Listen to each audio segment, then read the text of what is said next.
Bismillahirrahmanirrahim. Assalamualaikum warahmatullahi wabarakatuh.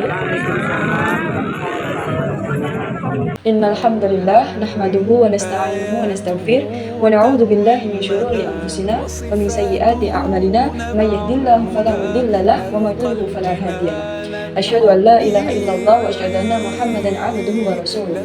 Qala Allah ta'ala fil Qur'anil Karim, a'udzu billahi minasyaitonir rajim. Bismillahirrahmanirrahim. Ya ayyuhalladzina amanu taqullaha haqqa tuqatih wa la tamutunna illa wa antum muslimun. Yang saya hormati kepada ibu-ibu yang sudah meluangkan waktunya untuk hadir dan mendengarkan ceramah saya di sini. Pertama-tama, marilah kita panjatkan puji syukur kita kehadirat Allah Subhanahu wa Ta'ala yang telah melimpahkan rahmat, hidayahnya, karunia-Nya kepada kita sehingga kita masih diberikan kesehatan jasmani maupun rohani. Kedua kalinya, sholawat teriring salam tak lupa kita sanjungkan kepada junjungan kita Nabiullah Muhammad Sallallahu Alaihi Wasallam yang kita nantikan syafaatnya di yaumul qiyamah kelak. Amin ya rabbal alamin. Ibu yang insya Allah dirahmati oleh Allah Subhanahu wa Ta'ala, izinkanlah saya di sini akan menyampaikan kultum dengan tema ikhlas dalam beribadah. Sebelumnya nih, Bu, saya mau tanya sama dan Ibu, kira-kira apa sih arti dari ikhlas itu? Ikhlas yaitu menerima dengan lapang dada. Oke, ikhlas itu menerima dengan lapang dada. Artinya kita hidup juga perlu yang namanya ikhlas. Ikhlas itu ringan untuk diucapkan tetapi berat untuk dilakukan. Betul tidak ibu-ibu? Betul. Oke. Karena itu juga ibadah itu juga perlu yang namanya ikhlas, karena ikhlas itu penting. Nah, dengan kita ikhlas dalam beribadah, insya Allah segala apapun amal perbuatan kita itu dinilai ibadah. Nah, dalam Al-Quran tercantum dalam surah Al-Bayyinah ayat 5. A'udzu billahi minasyaitonir rajim. Bismillahirrahmanirrahim. Wa ma umiru illa liya'budullaha mukhlishina lahuddin hunafa'a wa yuqimus salata wa yu'tuz zakata wa dzalika dinul qayyimah. Yang artinya, padahal mereka ahli kitab tidak disuruh kecuali supaya menyembah Allah dengan memurnikan ketaatan kepadanya dalam menjalankan agama yang lurus, dan supaya mereka mendirikan sholat dan menunaikan zakat, dan yang demikian itulah agama yang lurus.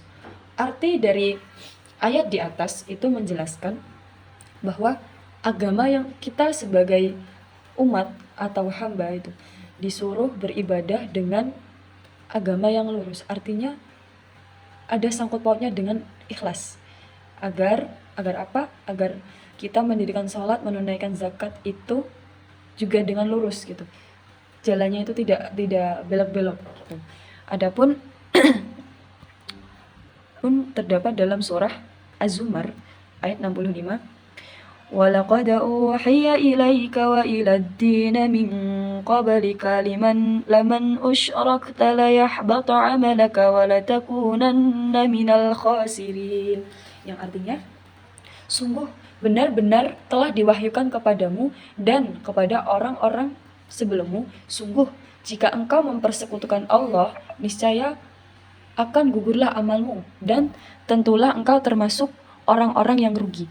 Quran surah Az-Zumar ayat 65. Jadi, dengan ikhlas kita tidak akan tersesat ke jalan yang tidak diridhoi oleh Allah Subhanahu wa Ta'ala. Tidak akan menjadi orang yang riya atau sombong, karena sombong itu merupakan sifatnya syaitan. Dan seseorang yang ikhlas ibarat orang yang sedang membersihkan beras dari kerikil-kerikil dan batu-batu kecil di sekitar beras. Maka beras yang dimasak menjadi nikmat dimakan. Tetapi jika beras itu masih kotor, ketika nasi dikunyah akan tergigit kerikil dan batu kecil. Arti dari perumpamaan tersebut, apabila kita ikhlas dalam melakukan ibadah, maka kita akan merasakan kenikmatan dari keikhlasan kita. Begitu sebaliknya, kalau kita tidak ikhlas dalam melakukan ibadah, maka kita akan merasakan ketidakenakan, merasakan hati tidak nyaman. Mungkin seperti itu. Demikianlah keikhlasan menyebabkan beramal menjadi nikmat, tidak membuat lelah, dan segala pengorbanan tidak terasa berat. Sebaliknya, amal yang dilakukannya ria akan menyebabkan amal yang tidak nikmat. Pelakunya akan mudah menyerah dan selalu kecewa.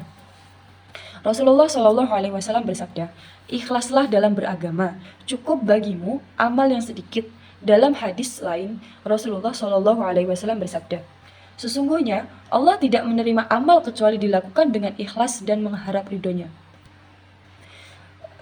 Dalam kesempatan ini, dari beberapa contoh hadis di atas menunjukkan bahwa ikhlas itu memang sangat penting bagi umat muslim dalam melaksanakan ibadah. Karena tanpa ikhlas dan hanya mengharap ridha Allah Subhanahu wa taala, ibadah tidak akan diterima olehnya. Lalu, bagaimana cara kita beribadah dengan ikhlas? Yaitu, cara agar kita dapat mencapai rasa ikhlas ialah dengan mengkosongkan pikiran di saat kita sedang beribadah kepada Allah Subhanahu wa taala.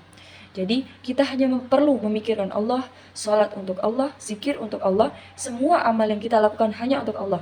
Dan lupakan semua urusan duniawi, kita hanya tertuju pada Allah. Dan jangan munculkan rasa ria atau sombong di dalam diri kita, dan karena tidak kita berdaya di hadapan Allah Subhanahu wa taala, maka rasakanlah Allah bersama di hadapan kita dan sedang menyaksikan kita. Insya Allah kita dapat mencapai ikhlas.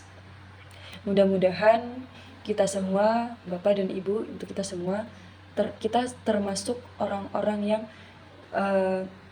termasuk menjadi orang-orang ikhlas dalam beribadah kepada Allah Subhanahu wa taala dan akan memperoleh keberkahannya. Amin ya rabbal alamin. Mungkin cukup sekian kultum dari saya. Apabila ada kesalahan, salah kata, salah perbuatan, saya mohon maaf, dan kepada Allah saya mohon ampun. Nun wal qalami wa ma yasturun. Assalamualaikum warahmatullahi wabarakatuh.